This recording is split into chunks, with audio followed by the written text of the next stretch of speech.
escuchando. Eh, Esta es la segunda charla que vamos a dar de, de la parte de conferencias que nosotros hacemos sobre el tema de divulgación en el insectario, de la apropiación del conocimiento de artrópodos en todo el país, ¿sí? Tanto de estudiantes como de personas externas, y también mostrando algunas de las labores que nosotros hacemos. Un poco de la biodiversidad emergente, de todo esto que ha pasado a lo largo de la pandemia, y qué ha pasado con los insectos, porque pues todos estos cambios y toda esta ausencia de nosotros en los medios naturales, pues de diferentes tipos a lo largo del mundo, no solamente pues en nuestras ciudades principales.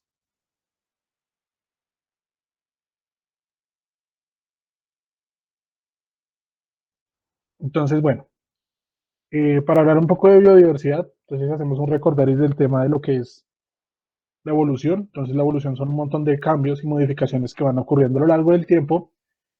Ha sido como pues tema de estudio de mucha gente. Y en diferentes grupos la evolución ha dado una gran cantidad de especies. Esta gran cantidad de especies es lo que nosotros denominamos como biodiversidad, ¿no? Son los diferentes configuraciones de los tanto animales como plantas, seres vivientes en los ecosistemas. Estos animales, pues estas plantas también, de parentesco entre ellas, que eso es principalmente lo que estudia la taxonomía. Los invertebrados son uno de los grupos más grandes del planeta, entonces nosotros encontramos, por ejemplo, dentro de estos lo que son los poríferos, encontramos las esponjas, moluscos como los caracoles, calenterados, digamos, como las anémonas, las medusas, estrellas de mar, gusanos, platemitos, anélidos, y dentro de ellos, nuestro grupo de interés, que son los artrópodos. Dentro del grupo de los artrópodos encontramos varias divisiones. Entonces hablamos principalmente de insectos, arácnidos, crustáceos, miriápodos, dependiendo del número de patas, y pequeños, pero pues digamos que no son tan estudiados. Estos son como los grupos más grandes, son los que más se estudian. Entonces estamos hablando de que la gran mayoría, un 38% aproximadamente, consiste en escarabajos. Grupos grandes como lepidópteros, digamos las mariposas, dípteros que son las moscas, y menópteros que son las avispas. Y las abejas y las hormigas. Son como los grupos más grandes, pero el más grande es el de los coleópteros. Esta parte del pastel que estamos viendo en pantalla varía según tiempos que están transcurriendo. En el pasado, digamos que los coleópteros no eran tan abundantes como lo son hoy día. Había grupos de insectos, entre comillas, más primitivos. Digamos, las libélulas durante muchos millones de años tuvieron una participación mucho más grande en lo que es esta cantidad de especies presentes en todo el mundo. Tenemos un poco de la configuración en cuanto a taxonomía de los insectos. Entonces tenemos más o menos unos 30 órdenes repartidos en todo el mundo. Estos, por ejemplo, se presentan en Colombia, con algunas excepciones, digamos que son casos muy aislados, de insectos presentes en la parte sur o la parte norte del mundo, ¿sí? Que se encuentran aquí. Estamos hablando de que la mayoría de insectos primitivos son animales pequeños, no tan abundantes, y otros especímenes, digamos, órdenes más derivados, como la foto que tenemos abajo, que poseen alas, son mucho más variados, mucho más grandes y mucho más abundantes. ¿Qué pasa? La biodiversidad de insectos desde hace varios años ha pasado por una problemática en cuanto a la pérdida de grandes números de animales. Esto no era percibido por las personas del común, entre comillas. Bichos, o sea, la densidad de los bichos siempre ha sido alta. Pues, digamos, la gente que trabaja con insectos se ha dado cuenta que a lo largo de los años, como vemos en el gráfico, la cantidad de insectos de manera estrepitosa, ¿sí? De biodiversidad, se han perdido un montón de especies que ni siquiera nosotros hemos descubierto.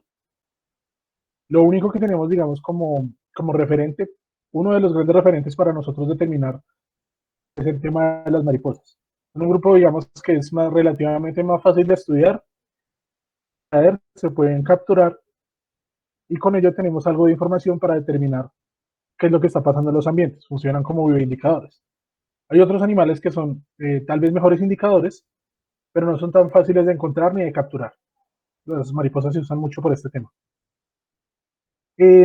A pesar de que nosotros estamos acostumbrados a que los insectos se encuentran en sitios como bosques, fincas y todo esto, resulta que hay una gran cantidad de insectos que también son urbanos, ¿sí? Encontramos cucarachas, escarabajos, mariposas, mosquitos, hormigas, eh, coexisten con nosotros, ya sea de manera o que ellos hayan estado antes que nosotros en este lugar. En muchos casos los mosquitos y diferentes especies como las cucarachas llegaron con nosotros, no estaban ahí antes de que nosotros estuviéramos en los lugares que habitamos. Existir con nosotros y se adaptaron también, que han permanecido en los entornos que nosotros frecuentamos también. Los insectos que han llegado pues, nos reportan desde diferentes partes del son en Bogotá y son insectos que no han aparecido, no aparecían de manera corriente en los ambientes que nosotros frecuentamos. Entonces, por ejemplo, eso es un mutílido, parece una hormiga, es, un, es una avispa pequeña, bueno, de unos 3 centímetros, que no tiene alas. Estas avispas se caracterizan por lleno de terciopelo, por eso se les conoce hormigas de terciopelo, y frecuentan normalmente sitios abiertos como los bordes de los ríos, pero actualmente, pues, debido también a efectos de la pandemia, algunas están empezando a llegar a las casas. La segunda y la tercera son mariposas de una familia que se llama Arevia, es una familia muy grande, muy compleja, difícil, con muchas subfamilias, muchas tribus. Y estas dos animalitos se encuentran en la ciudad de Bogotá, están empezando también a llegar a las casas. Las mariposas, como muchos otros insectos, son de temporadas. O sea, no se les ve todo el año, sino que estos empiezan a llegar en ciertos momentos del año. Lluvias que acabaron de pasar, por ejemplo, lo que fue agosto y todo esto, los insectos que debían haber llegado fueron incluso más, se supone o se cree que eso también es uno de los efectos de la pandemia. Las siguientes fotos son ya, si no estoy mal, de Medellín. Las otras tres, el último sí es como de una parte del Casanare, si no estoy mal, corresponden a un grillo y a un abejorro respectivamente. El 5 es muy especial porque es una silocopa, es una de la que les dicen abejorros de las visitas, abejorros grandes negros que se encuentran usualmente en las fincas y taladran la madera, ¿sí? Ellos viven en huecos en la madera. A veces que los machos son así, amarillos, amarillos con los ojos verdes. Entonces este avistamiento también es un registro importante para diferentes personas que trabajan con ellos y todo este tipo de cosas. El 6 es un chinche depredador, se parece mucho a los chinches que transmiten las chagas, pues no es el mismo, ¿sí? Armarse, que puede llegar a matar estos animales en sus casas, pero en realidad no. El 7 es un escarabajo, un cerambícido, un escarabajo arlequín, crece bastante, digamos que es muy impresionante por su tamaño porque hay ejemplares de más de 8 o 9 centímetros de grandes de tamaño y pues es muy intimidante a la vista. Mucha gente puede creer que es un insecto que los puede picar, pero no, en realidad no. Es que es un insecto tropical bastante grande, realmente poco habitual. Pues también puede, debido a que la gente ya no se adentra tanto a las selvas o a su hábitat natural, también este puede llegar a salir y llegar a encontrarse en las casas. Esos son algunos de los ejemplos de que entra en contacto con la gente cuando la gente ya no está en las ciudades. Empieza a meterse realmente ocupada o empieza a usarlos como corredores, terrenos de presa y todo este tipo de cosas. Es una de las cosas que sucede, ha empezado a suceder debido a la vuelta a la normalidad, es el tema de las fumigaciones. Todo este montón de insectos, tanto los que queremos como los que no, por el tema de las fumigaciones. Y eso indica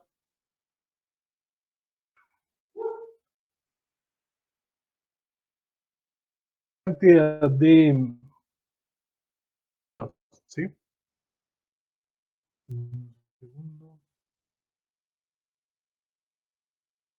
De problemas asociados a esto, porque no es solamente la fauna de los insectos los que se ven afectados por este tipo de cosas. También las aves y los mamíferos que habitan pueden verse afectados por estas aspersiones de veneno en los ecosistemas. Las alteraciones en la biodiversidad, del uso de pesticidas y todo este tipo de cosas, la aparición de plagas, como las conocemos nosotros. Que las plagas no son más que una especie que se está aprovechando de que otras ya no están en su ecosistema o de que el recurso que estas utilizan normalmente, o sea, como que hay demasiado. Y esto se refleja, por ejemplo, en los cultivos. Nosotros vemos que los cultivos de maíz, de trigo y mazorcas y todo esto son monocultivos. Entonces hay un montón de un solo recurso. Y ese recurso obviamente se va a ver muy beneficiado respecto al resto que no tiene los demás recursos que ocupaban y van a formar cantidades ingentes de empezar a devorar todo y eso es un problema bastante grave, especialmente en la actualidad donde pues la pandemia también evita que en muchos casos la gente se siga trabajando en los campos, especialmente en pueblos donde los sistemas de salud son deficientes, que puede llegar a por ese tipo de cosas. Y también digamos que no tener un suministro de comida adecuado, pues es un problema muy bien dimensionado por las personas que están viviendo en diferentes partes del mundo. No es un misterio para nadie. Pero digamos que de cierta manera hay esperanza. Para muchos de los insectos que habitan alrededor de nuestras ciudades, como por ejemplo en España, que se ha visto que las mariposas han aumentado en gran número, es realmente un descanso todo esto que está pasando. ¿Sí? Digamos que la gente ya no guadaña tanto. Si bien ahorita han empezado a fumigar, digamos que los insectos ya han aprovechado gran parte del tiempo para realizar dispersiones y reproducirse de una manera bastante más eficiente. ¿Sí? Digamos, hablamos que las zonas verdes que hay en los parques y todo ese tipo de cosas durante mucho tiempo estuvieron desocupadas. No había gente, escasamente había perros, muchos animales aprovecharon su cuarto de hora y cuando hablamos de animales de ciclo tan rápido como son los insectos, 15 días ya es en muchos casos una generación.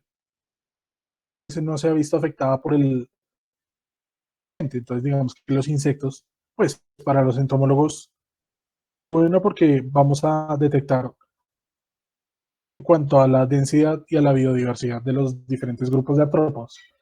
Otra cosa curiosa que nosotros podemos interpretar de los insectos es que aunque que somos la especie dominante en el planeta, ellos también se han visto afectados por cosas como estas. Y ellos también se ven afectados por algo similar a las pandemias, que son tales que los atacan a ellos, o bacterianas, que pueden acabar sus poblaciones en gran medida.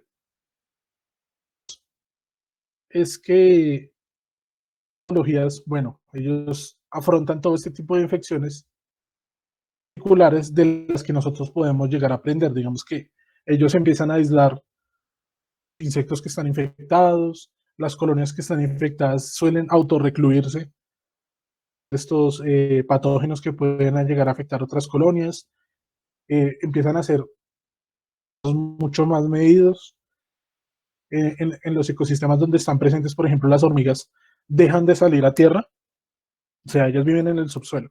Muchas de estas especies dejan de salir a la parte superior de la tierra hasta que no se haya controlado la infección interna de la colonia. Eso significa que en el peor de los escenarios, donde la colonia es totalmente destruida eh, por una enfermedad, la enfermedad muere con ella, porque ellas no la van a transmitir a otra parte.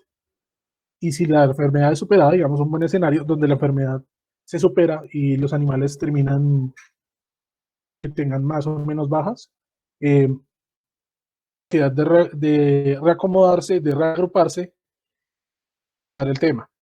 Otra cosa que ellas hacen, y es bastante curioso, es que tienen cementerios grupales.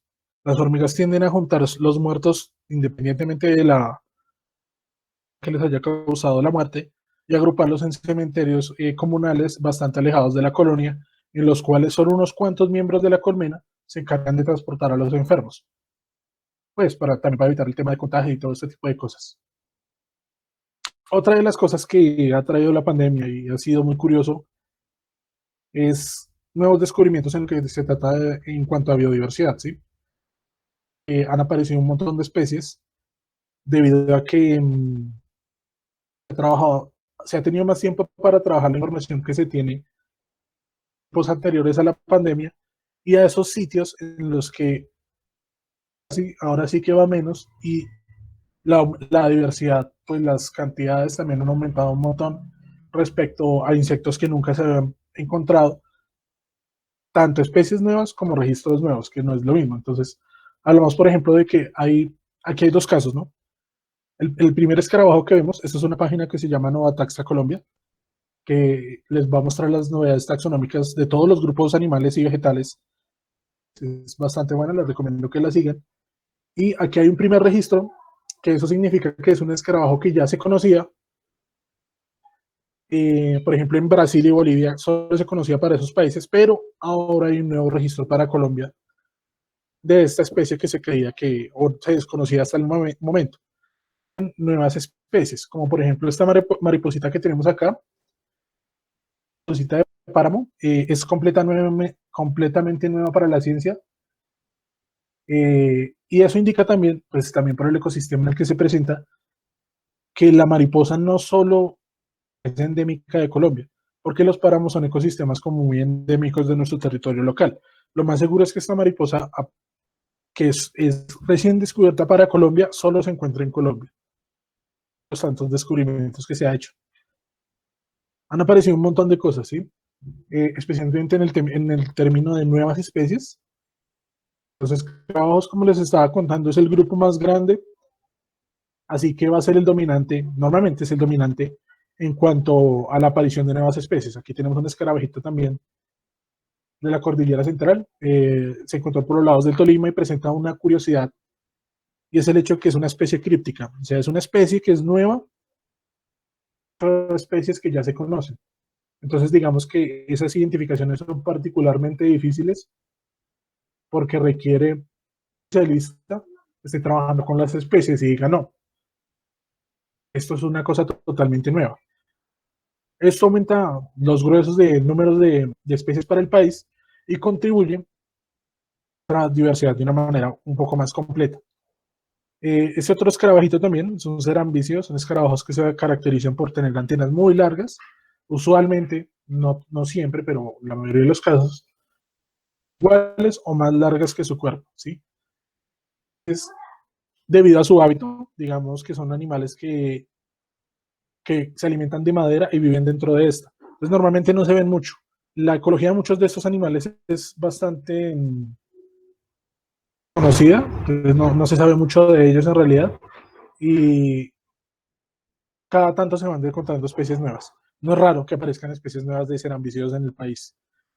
Nos acercamos, digamos, a una cantidad de especies, especialmente en estos grupos, que supera por mucho a los países vecinos. Estamos hablando, digamos, que no solamente se encuentran estos animalitos pequeños y todo ese tipo de cosas, sino que aquí hay otra especie de escarabajo tal que es bastante grande. Estamos hablando, no sé si se alcanza a ver en la mano del señor que está trabajando también en la publicación, pero es un escarabajo de aproximadamente unos 11 centímetros, 12 centímetros grande. Y lo curioso es que en la ciencia aparezcan animales nuevos, grandes, porque los pequeños pues van y vienen, nadie los percibe mucho, entonces pueden ser nuevos, pero la aparición de una especie grande pues es un hito, no es muy común. Grandes, discretas, aún permanezcan desconocidas para la ciencia. En el otro lado, pues también tenemos que son animalitos, especies nuevas que tienen múltiples colores, múltiples formas, todo este tipo de cosas que aparecen en ecosistemas que nosotros creemos que ya conocemos muy bien, como por ejemplo los guadales, que son pues estos bosques donde hay un montón de guadua, y los bosques cafeteros, ¿sí? Los bosques cafeteros se cree que ya están totalmente censados en cuanto a especies, que es un ecosistema en el que hay muchas personas que siempre están interactuando con el mundo, pero pues siempre aparecen cosas nuevas. del tema de artrópodos, aunque es nuestro grupo, también tenemos que se han encontrado diversas especies de plantas y de otros animales. Para la cordillera central, Pristimantis zorro, se le colocó así porque tiene como una mandita negra, entonces parece el zorro. Y es un grupo que son las Pristimantis, que son unas, esas porque son de desarrollo directo, ¿sí? Las ranitas no tienen renacuajos, sino que del huevo nacen ranitas chiquitas. Evolutivamente le ha ido muy bien, es muy diverso, pero por lo mismo como son tantas especies y es tan variado, estudiarlo es supremamente difícil. Ellas es una tarea titánica y es una cosa a la que no mucha gente se le mide. Otro grupo súper diverso también en el país, una orquídea encontrada en el valle, en Yumbo, en el valle del Cauca. Son orquídeas que son muy pequeñas y son muy endémicas, o sea, solo las van a encontrar incluso en una sola montaña. Este es un grupo de las orquídeas que tiene esa particularidad. Son muy abundantes en especies, pero no en número de ejemplares. Viven en zonas muy pequeñas de los cascos urbanos y todo esto. Y digamos que este es un ejemplo del montón de novedades de la pandemia.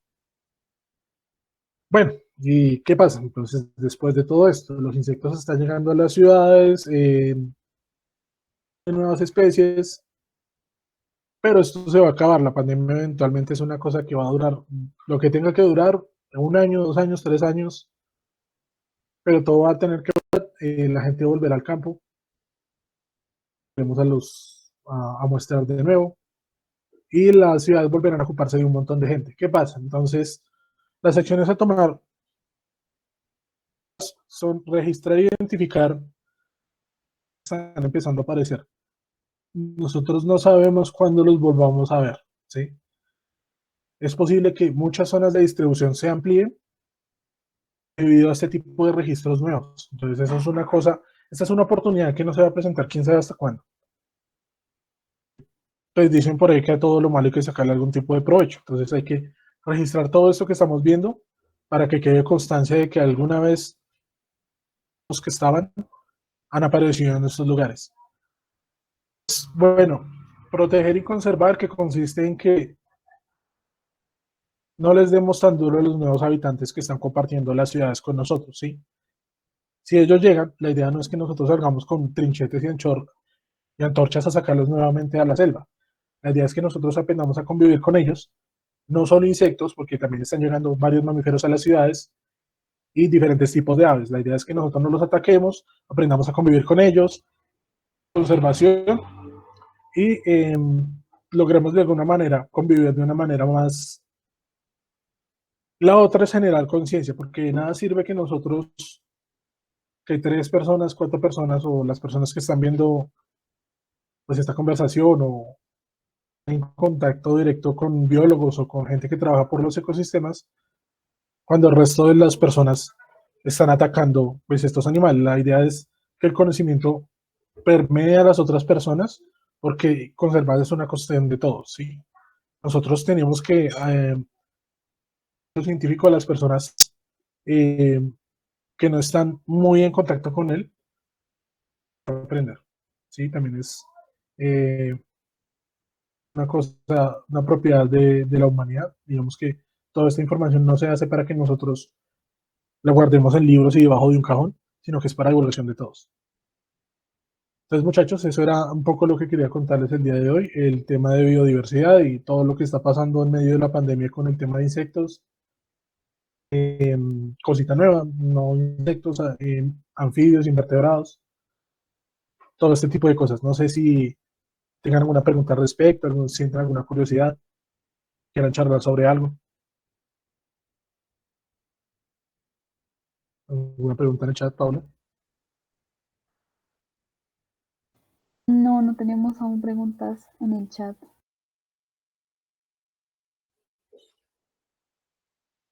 O más, sí. Neo, pues, no sé si me escuchas bien, pero sí es como bien interesante lo que dices acerca de que la información no es encriptada para que sea guardada y sea como, eh, mejor dicho, que haya como esta divulgación. Y pues, pues no sé si lo sepas, pero pues con un amigo tenemos un canal de, hablamos de bichitos y más cosas sobre la agronomía. Y nos hemos topado con personas que nos dicen como, pero ustedes no son expertos o les falta como saber muchísimo para poder hablar del tema o cosas así. Y pues podríamos charlar un poquito los dos acerca de esto. O sea, cómo es que esto tiene que ser. ¿Y ahora? Sí, te escucho. Ok, y el tema es que pues como que no hay una manera correcta de hacerlo, sino pues si a nosotros nos nace y es como queremos compartir estos conocimientos, estas cosas que vamos aprendiendo, pues es chévere, es bien bacano y hay gente que en serio lo aprecia y es como, ok, sí, y como que se le da la importancia que tienen los insectos como en nuestra vida diaria y pues más cosas, pero así, deberíamos hablar de eso. La academia es un asunto mucho de quién y qué hace con esa información. Entonces, mucha gente busca opacar los medios emergentes que se tratan de divulgación científica, por ejemplo, canales de YouTube o podcast, que también es una herramienta que se está dando actualmente, desvirtuarlos porque a veces la información de ellos no es tan completa o no es tan precisa como otras personas que tienen esa información. Pero esas personas que tienen esa información no están haciendo divulgación. ¿Qué tienen ellos? Se la quedan para ellos. Y la ciencia no es para eso. En realidad la ciencia es para que la gente, académicos como las personas del común, tengan contacto con ella. Porque ¿qué nos sirve describir un montón de especies si nunca le mostramos a la gente en los sitios donde viven estos animales eh, son? ¿O cuál es la manera de tratarlos en medios ecosistémicos? Pues que tú tengas, no sabía que tenían un canal de YouTube respecto a esto, me parece, y si pudiéramos hacer algún tipo de colaboración, pues como para hacer esto un poco más ameno para las personas y llegar a mucha más gente, que al final eso es lo importante, la divulgación, ¿sí? Construir, pero no por hacerlo, sino tener una motivación alrededor de eso, no solo para llenarnos los bolsillos de publicaciones y todo este tipo de cosas. Hay que divulgar también, es como ciencia, Sí, sí, sí, exacto, totalmente. me parece súper ahí para charlar un poco de eso. Lo que dice Pablo es cierto.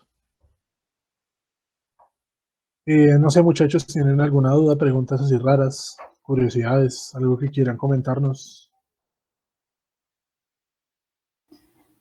¿Ya se Pues, están reuniendo todos los sábados? Uy, qué pena, Pau, perdóname. no, tranqui, sí, Kate. ¿Se están reuniendo todos los sábados? No todos, en realidad digamos que hace 8 días no hubo una reunión, todo esto todos los sábados, obviamente con una difusión un poco más, esto lo hicimos como ayer, con la manera en la que la gente tenga más tiempo para listarse para la reunión de hoy. Sería más chévere eso. Pero sí, la idea es que nos reunamos todos los sábados, más o menos hasta ahora, a charlar un poco del tema. Ah, ok, porque si es para que lo cuadren, también acuérdate que pueden enviar el correo para que llegue el masivo, por correo Está institucional. funcionando de facultad.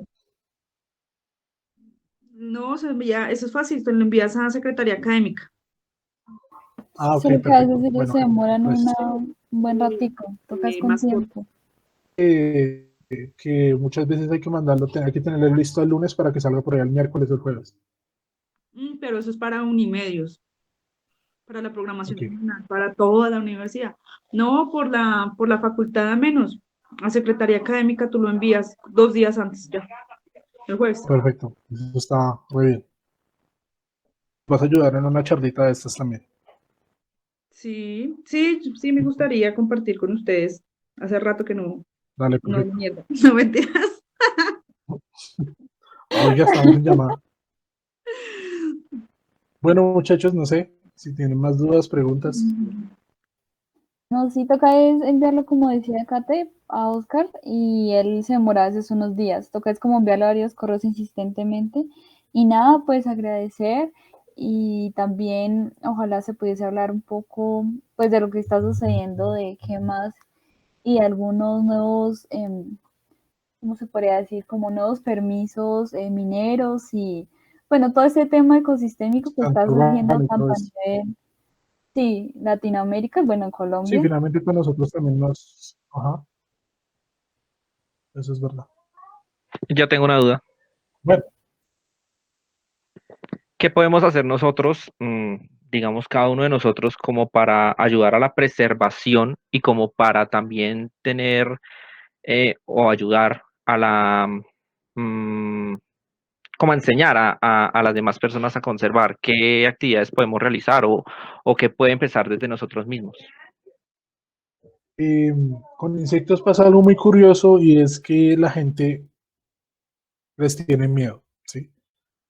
Entonces, digamos que todas las acciones pequeñas que nosotros hagamos, como que explicarle a las personas que no tienen que matar los insectos, como por ejemplo con las serpientes, que la gente siempre cuando ve una serpiente es a mandarle un machetazo, las pequeñas de divulgación, son animales que son peligrosos, contribuyen en algo.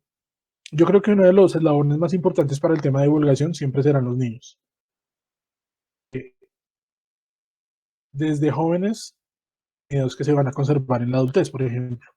Entonces, si a uno nadie le enseña a temerles y que las serpientes no hay que matarlas, desde niño, que es mucho más fácil porque los niños son más abiertos al aprendizaje que los adultos,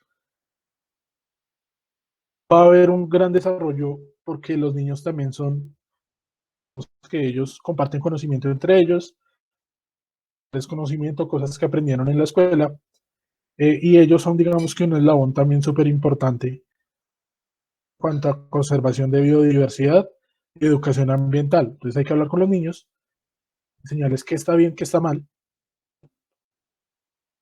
mostrarles a los adultos cuál es el método de educación para trabajar con ellos. Cada una de las acciones pequeñas, personas a nivel local, son supremamente importantes para los términos de conservación.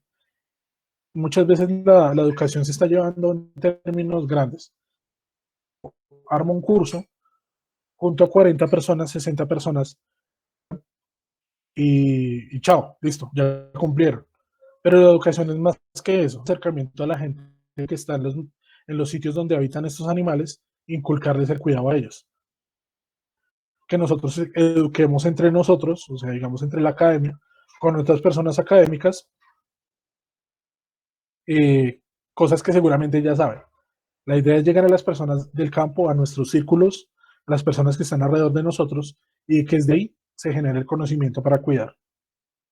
Métodos para hacer esto puede ser charlas en las escuelas, digamos que los museos de historia natural cumplen una función bastante importante ahí porque allá es donde llegan los chicos en grupos grandes, pueden tener contacto con los insectos, los ven directamente porque es que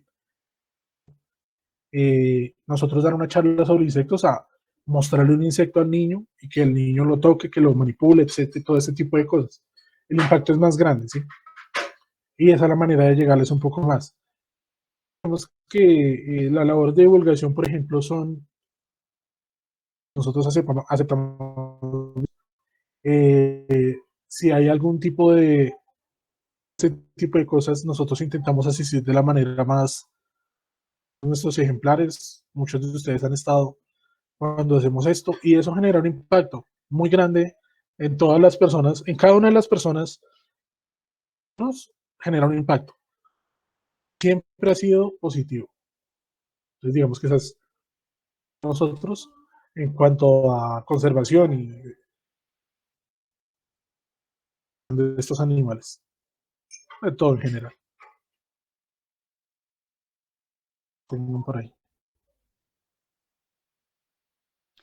No, Neo, pues yo como para enriquecer tu respuesta, que la verdad fue muy acertada, digamos que todas estas acciones que cada uno podemos tomar para llegarle a las personas y dejar como ese estigma que le tenemos a estos animales es vital. Adicionalmente a los espacios educativos que nosotros podemos generar con los niños, también hay que tener en cuenta que nosotros como profesional también tenemos un rol importante en las sociedades rurales, ¿no? A estas personas que ya son adultas, personas que ya vienen, digamos, con estos pensamientos de que los bichos son malos, hay que explicarles, cierto, como las cadenas tróficas y el papel de cada insecto que se encuentran en sus contextos, ¿no? Y llegarle a las personas con respeto y con paciencia es como uno de los métodos más profesionales que podamos hacer. Nosotros como zootecnistas, como veterinarios o como biólogos ecologistas o como ingenieros forestales, crear esa conciencia y identificar cada animal eh, es como la forma de llegarle a las personas, tomar Sí, como eso nuestro es rol totalmente profesional. cierto. Y pasan muchos choques de la academia con el campo y es que con con cierta soberbia a enseñarle al campesino, ¿no? Pero el campesino muchas veces es el que ha estado, pues todo el tiempo está en el territorio y uno no le va a enseñar a él tierra, ¿sí?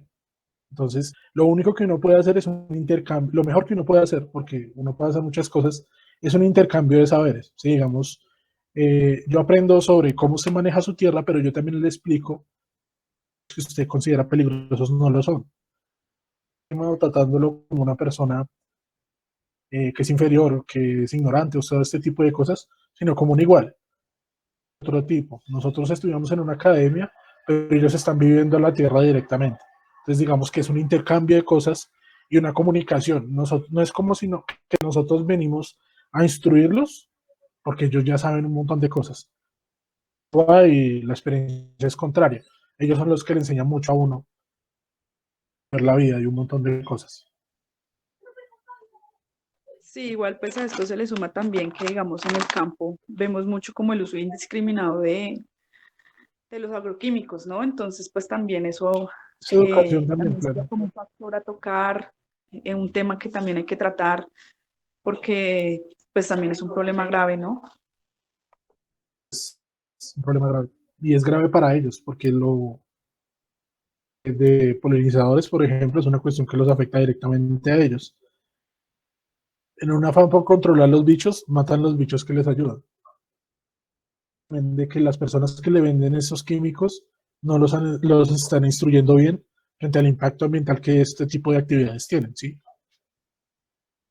Muy complicado, pero pues para eso estamos, ¿no? Porque si estamos en eso, finalmente. Otras dudas tienen por ahí.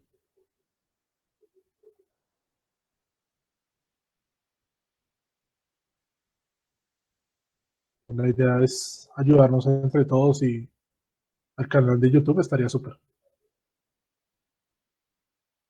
Pues, como no hay más preguntas y demás, entonces muchas gracias por asistir. Otros 8 días para otra charlita. Siempre coméntenos en el grupo del insectario qué les gustaría hablar, qué les gustaría aprender, qué les gustaría charlar y nosotros vamos a charlas porque ustedes son parte de eso también. Gracias y nos estamos viendo dentro de 8.